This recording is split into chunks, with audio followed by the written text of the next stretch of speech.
मकर राशि काल चक्र की राशि चक्र की 10वीं राशि है। मकर राशि पृथ्वी तत्व चर राशि, राशि के अधिपति शनि है।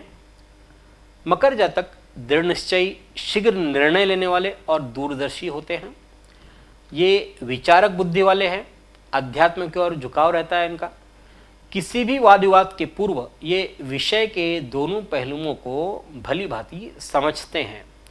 इस कारण से अन्य लोग इन्हें भले ही स्लो कहते हैं, लेकिन ये पूर्णता पसंद वाले होते हैं, कार्य में पूर्णता चाहते हैं। किसी भी मनुष्य को देख करके उसके आचार विचार को पहचान लिए जाते हैं। मधुरभाषी होते हैं लेकिन आलसी बहुत होते हैं। इन्हें बेवजह उपदेश देने की आदत होती है। मकर जातक हर कार्य में पूर्णता चाहते हैं, इससे भी लोग परेशान होते हैं क्योंकि ये एक बहुत बड़े क्रिटिक होते हैं और इनको सेटिस्फाइड करना आसान नहीं होता। ये इनकी विशेषताएं हैं। अब गोचरी स्थिति क्या है? मकर जातकों के लिए गुरु वर्ष के प्रारंभ से 5 अप्रैल तक और 14 सितंबर से 20 नवंबर तक मकर राशि में ही रहेंगे। 5 अप्रैल से 14 सितंबर और 20 नवंबर से वर्ष के अंत तक धन भाव पर गुरु का गोचर होगा। शनि पूरे वर्ष मकर राशि में ही रहेंगे। राहु पंचम में और केतु एकादश भाव में भ्रमण करेंगे मकर जातकों के लिए। ये थी गोचरी स्थिति। अब वर्ष कैसा रहेगा मकर जातकों के लिए? वर्ष के प्रारंभ से 5 अप्रैल तक शनि गुरु का सामंजस्य लग्न में रहेगा। आपको अपने निजी प्रयासों से सफलता मिलेगी, जिससे कई महत्वपूर्ण निर्णय लेने में भी आप सफल होंगे। व्यापारी वर्ग को विदेश से धन लाभ होगा। आपकी आमदनी में बढ़ोतरी हो रही है। अचानक की धन की प्राप्ति होने से धन बढ़ रहा है, संपत्ति बढ़ रही है।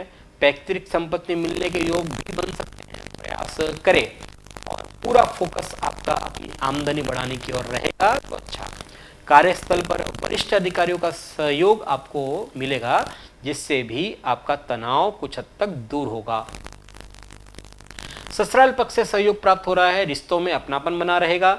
आपके इस समय सभी अटके काम बनने के योग बन सकते हैं। निजी और पेशेवर जीवन में जगह जगह आपको मान सम्मान की प्राप्ति हो रही है। यदि कोई नया कार्य प्रारंभ करना चाह रहे हैं तो उसके लिए भी समय अच्छा है, लेकिन लग्न भाव में शनि के कारण से स्वास्थ्य का ध्यान रखने की जरूरत है। स्वास्थ्य संबंधी कुछ कष्ट संभव है। पेट से संबंधित पीड़ा या फिर श्वसन संबंधी मामलों का ध्यान रखना जरूरी है। पंचम में राहु शिक्षा में रुकावटों का सामना करवा सकता है। आपके ऊपर भावुकता हावी होगी। इस कारण से परिवार के विषय में अधिक सोचना होगा। मानसिक पीड़ा भी रहेगी। 5 अप्रैल से 14 सितंबर तक गुरु धन भाव में आ जाएंगे। परिवार में खुशहाली का वातावरण रहेगा। संभव है कि परिवार में कोई उत्सव या मंगल कार्य का आयोजन भी हो। किसी नन्हे मेहमान के आने के या किसी विवाह योग्य सदस्य के विवाह में बंधन में बंधने के योग बन रहे हैं।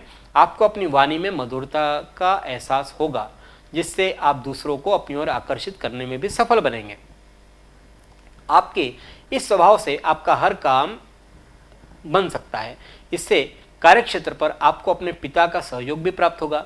घूमने फिरने का प्लान बन सकता है। आर्थिक जीवन में आप अपनी स्थिति को और ज़्यादा मजबूत इस अंतराल में करते हुए दिखलाई देंगे। आपके इन प्रयासों से आपको धन प्राप्ति के कई अवसर मिलेंगे। समाज में छवि आपकी बेहतर हो रही है। छात्रों को अपनी पढ़ाई में भरपूर सहायता मिलेगी। संतान पक्ष की उन्नति होगी और अपने क्षेत्र में आप सफलता पा सकेंगे। 14 सितंबर से गुरु पुनः लग्न में आ जाएंगे। व्यापारियों को व्यापार के सिलसिले में यात्रा पर जाना पड़ सकता है। इस यात्रा से आपको लाभ होगा। अपने निजी प्रयास जारी रखें, तभी आप इसमें सफल बन सकते हैं। प्रयास करने से आपकी आमदनी में बढ़ोतरी हो रही है और आर्थिक तंगी भी दूर होगी। लॉटरी, सट्टा आदि से लाभ उठा सकते हैं। धन का निवेश करने का जो फैसला है आपका फायदेमंद हो सकता है। आमदनी में बढ़ोतरी हो रही है, इसके कारण से कोई पुराना कर्ज चुकाने में भी आप सफल बनेंगे।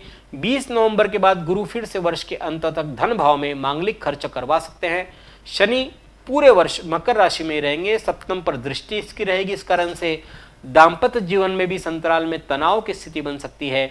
ऐसे में खुद पर संयम रखें। इस समय दाम्पत्य जीवन में उतार चढ़ाव की स्थिति बरकरार रहेगी।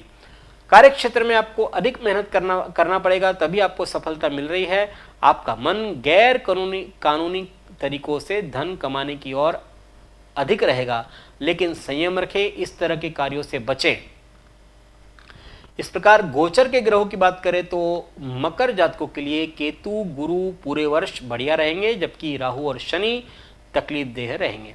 वर्ष को और बेहतर बनाने के लिए कुछ उपाय मकर जातकों के लिए: श्री विघ्नेश्वर गणपति के नित्य दर्शन करें, तुलसी के पत्ते और काली मिर्च का सेवन प्रतिदिन करें, दूध में चीनी डाल करके वटवृक्ष पर चढ़ाएं, रविवार के दिन भैरव जी की उपासना करें, अर्चना करें, तवा चकला बेलन ये किसी मंदिर में दान करें, सफ़ेद आग के पौधों को 41 दिन तक सींचें, खाने में नमक का उपयोग कम से कम करें और काले नीले कपड़े इस वर्ष कम से कम पहने तो बेहतर होगा। इस प्रकार से मकर जातकों के लिए यह जो वर्ष है वो आपको आपकी दृढ़ता की परीक्षा साबित होगी।